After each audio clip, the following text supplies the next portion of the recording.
اور یہ چنانچہ پیپلز پارٹی نے اپنے راستے کو چنا اور نتیجہ بھٹو کو پھانسی کی شکل میں نکلا۔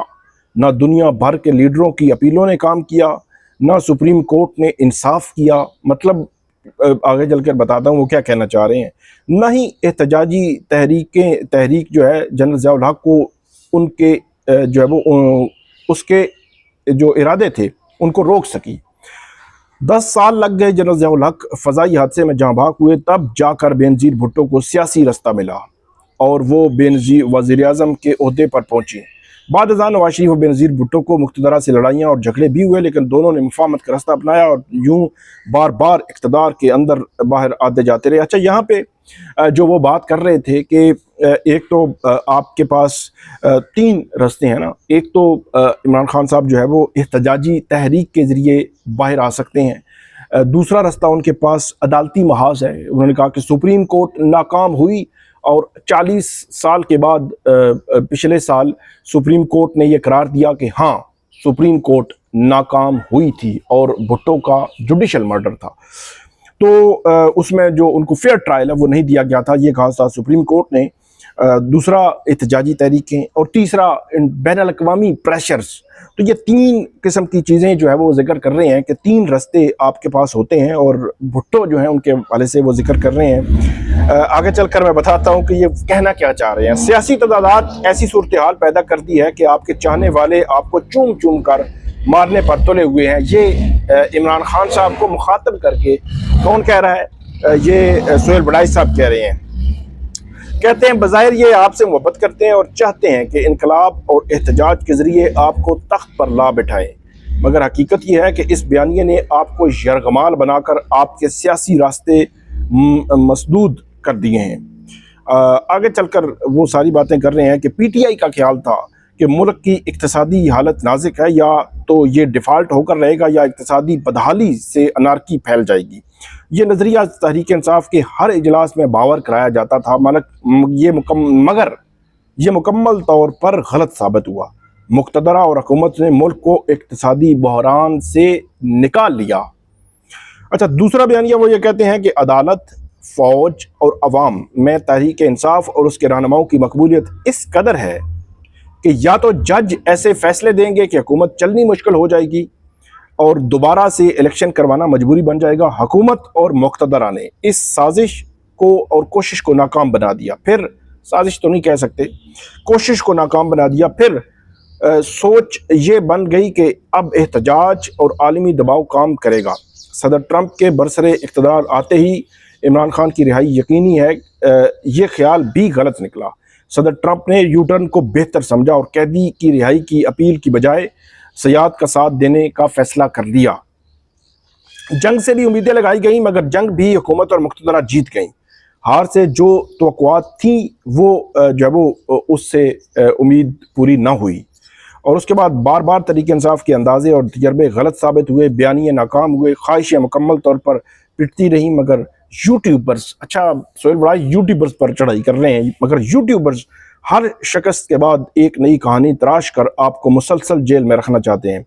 اچھا، آگے چل کر اب وہ کہہ رہے ہیں جو عمران خان صاحب کو مخاطب کر کے کہہ دیجیے، جان ہے تو جہان ہے، پاکستان بھٹو جیسا سانحہ دوبارہ نہیں دیکھنا چاہتا۔ یہ تو بات وہ درست کر رہے ہیں کہ بھٹو جیسا سانحہ دوبارہ نہیں ہونا چاہیے پاکستان کی سیاسی ہسٹری میں، نہ ہی آپ کے کروڑوں حامیوں کو مایوس اور بے بسی میں دھکیلنا چاہتا ہے۔ معافی تلافی سے کام ممکن ہے تو یہ فوراً کر جیل سے باہر نکلنا ہی عملیت پسندی ہے۔ اچھا، معافی تلافی کر کے، گزشتہ روز کا کالم آپ اس کو کنیکٹ کریں اس کے ساتھ، تو معافی تلافی کا مطالبہ مقتدرہ کی طرف سے آ رہا تھا، تو انہوں نے وہی مطالبہ کیا کہ معافی تلافی سے اگر کام بنتا ہے تو کام بنائیں اور معاملات آگے چلائیں۔ اب اس میں ایک چیز جو بات یہاں پہ کی گئی وہ یہ ہے کہ معافی تلافی سے معاملات چلائیں۔ آگے کیا کہتے ہیں کہ آپ تو بار بار کہا کرتے تھے کہ یو ٹرن اچھے ہوتے ہیں، ایک یو ٹرن ملکی استحکام کے لیے بھی لے لیں، اگلے انتخابات تک چپ کر روزہ رکھ لیں۔ ڈیل ہے، یہ ڈیل کی آفر ہے کہ اگلے انتخابات تک آپ چپ کر روزہ رکھ لیں اور خاموش ہو جائیں، باہر بیٹھیں، آپ کی پارٹی بھی چلے گی، آپ کی پارلیمان میں بھی پوزیشن بحال ہو جائے گی، اور آپ کو پارلیمان میں فری ہینڈ بھی دیا جائے گا، لیکن آپ آئندہ الیکشن تک کوئی ایسی احتجاجی تحریک نہیں شروع کریں گے۔ آگے کہتے ہیں کہ کوئی معجزہ یا حادثہ ہو جائے تو اور بات ہے، وگرنہ آپ کی موجودہ عملی اور یوٹیوبرز کی لیڈرشپ میں کوئی بڑا سیاسی فیصلہ ممکن نہیں۔ حقیقت یہ ہے کہ آپ تحریک انصاف کے چیئرمین آپ نہیں بلکہ وہ یوٹیوبرز ہیں جو آپ کی پارٹی سے آپ کے نام پر جذبات سے کھیلتے ہیں۔ نہ کوئی لیڈر ان کی اسکروٹنی سے باہر ہے، نہ مقتدرہ، نہ حکومت، نہ میڈیا، نہ ہی آپ کا خاندان۔ آپ عملی طور پر بھی اپنے چاہنے والوں کو یرغمالی اور روبوٹ جو وہ بن چکے ہیں۔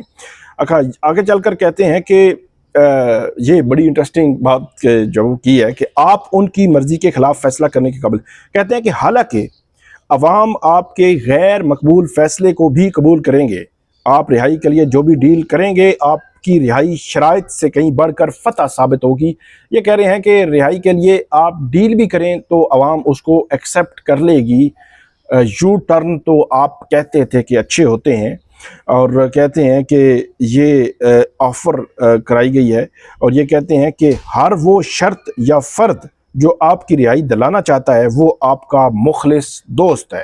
تاریخ آپ کے دروازے پر دستک دے رہی ہے، فیصلہ آپ نے کرنا ہے۔ یہ کہا ہے یہ سہیل وڑائچ، انہوں نے معافی تلافی، یو ٹرن اچھا ہوتا ہے، رہا ہوں، 3 سال کے لیے خاموش ہو جائیں،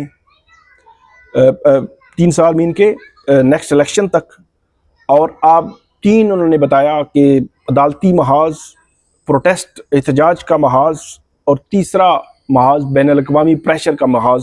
وہ کہتے ہیں کہ تینوں محاذ اس وقت تک جب وہ ناکام ہو چکے ہیں۔